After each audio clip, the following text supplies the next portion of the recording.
सुनना, एक प्रश्न हमारे भीतर खड़ा होता है। जब हम सूर्य नारायण भगवान को अर्घ देते हैं, जल चढ़ाते हैं, तो वो जल पृथ्वी पर जब गिरता है तो उसके छींटे हमारे शरीर पर लगते हैं। क्या वो ठीक है? क्या वो श्रेष्ठ है? तो शिव महापुराण की कथा कहती है, जब हम सूर्य को अर्घ देते हैं, सूर्य को जल चढ़ाते हैं, वो पानी जब पृथ्वी पर गिरता है, उसके छींटे हमारे शरीर पर लगते हैं, तो वो श्रेष्ठता का भाव निर्मित करते हैं। वो गलत नहीं हो सकता। कारण अब वो भी समझ लीजिए।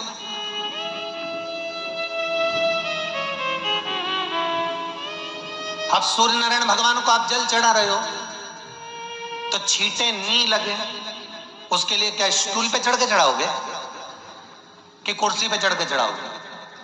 अरे बोलो तो सही। अब कई लोगों के दिमाग में यह बात भरा गई कि हम भगवान को जल चढ़ाते हैं, वो हमारे शरीर में छींटे लगते हैं, जमीन पे से पानी गिरता है, वो हमारे शरीर को छींटे लगते हैं, भगवान को अच्छा नहीं लगता होगा। कौन ने कहा? पहले तो उसको पकड़ के ला।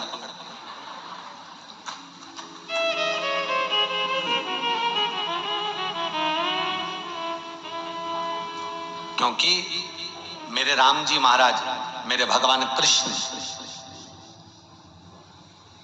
बड़े बड़े संत, साधु, सन्यासी, तपस्वी, साधक, उपासक जितने भी हुए, जिन्होंने सूर्य की आराधना करी, इन्होंने टेबल पे चढ़कर या कुर्सी पे चढ़कर जल नहीं चढ़ाया। इन्होंने पृथ्वी पर खड़े होकर ही, क्योंकि पृथ्वी तत्व के देव हैं शिव। जब हम मृत्यु लोक पर खड़े होकर, पृथ्वी पर खड़े होकर भगवान शंकर का भाग पृथ्वी तत्व को धारण कर कर जल को हाथ में लेकर जब समर्पित करते हैं, और जो जल नीचे गिरता है वो शरीर पर अगर लगता है तो हमको उसका आशीर्वाद ही प्राप्त होता है, दोष नहीं लगता। पर लोगों ने इसको विपरीत कर दिया। कि कौन ने विपरीत करा? कई लोगों ने इसको विपरीत कर दिया। धीरे धीरे कहने लगे कि सूर्य को जल चढ़ाओगे तो शरीर में लगेगा, शरीर में लगेगा तो दोष लगेगा। इसको कह कहकर घर घर में सूर्य को जल चढ़ाना लोगों ने बंद कर दिया कि आप जल चढ़ाएंगे तो दोष लगेगा, शरीर पे छींटा लगेगा, शरीर को ऐसा लगेगा। ये दोष नहीं है। कितनी सुंदर बात है महाराज। सूर्य नारायण भगवान को जब जल चढ़ाया जाता है, हाथ सिर से 8 इंच की दूरी पर होना चाहिए। जम के बोलिए, सिर से कितना ऊंचा होना चाहिए? 8 इंच ऊपर अपना हाथ होना चाहिए मस्तक से सूर्य को जल चढ़ाते समय। और ना चांदी का, ना स्टील का, ना लोहे का, ना प्लास्टिक का, ना कांच का, ना सोने का कोई बर्तन, ना कांसे का, ना एल्युमिनियम का, ना पीतल का, केवल एक पात्र होना चाहिए, वो है तांबे का। काय का पात्र होना चाहिए? तांबे का पात्र।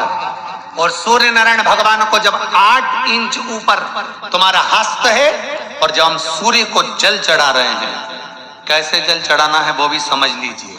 अगर कोई कैंसर का मरीज है, जिसके चेस्ट में कैंसर आ गया हो, लेफ्ट में, राइट में कहीं पर कैंसर आ गया हो, या कोई गठान आ गई हो, तो महाराज आप जल चढ़ाते समय उस जल की धार को सूर्य भगवान को जब चढ़ा रहे हो तो धार आपकी गठान की ओर जाना चाहिए, जिससे सूर्य की किरण उस जल में से आपके उस स्थान पर पड़े, उस जगह पर पड़े जहां पर गठान है।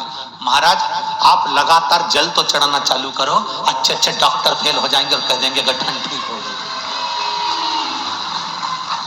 आपका लीवर और किडनी गड़बड़ कर रहा है, आप प्रतिदिन, आपका स्वास्थ्य गड़बड़ रहता है, आप प्रतिदिन ये ज्योतिष शास्त्र के अंतर्गत, रत्न शास्त्र के अंतर्गत, ये रत्न शास्त्र, ज्योतिष शास्त्र, रंग शास्त्र जो हमारे यहाँ है, रंगों के हिसाब से ये जितने रत्न होते हैं, माणिक हुआ, सोना, मोती हुआ, नीलम हुआ, मूंगा हुआ, पुखराज हुआ, ये क्यों कहते हैं ये पीला है, ये सफेद है, ये नीला है, ये लाल है, इसको शरीर में क्यों पहनाते हैं? उसका कारण होता है कि जब शरीर में पहनते हैं, सूर्य की किरण उसमें पड़ती है, हमारे शरीर पर वो कलर का इफेक्ट पड़ता है, उस कलर को शरीर पर लगता है, और शरीर पर लगता है तो हमारा शरीर धीरे धीरे, हमारी जो इंद्रियां हैं वो सही होने लगती हैं, काम सही होने लगता है।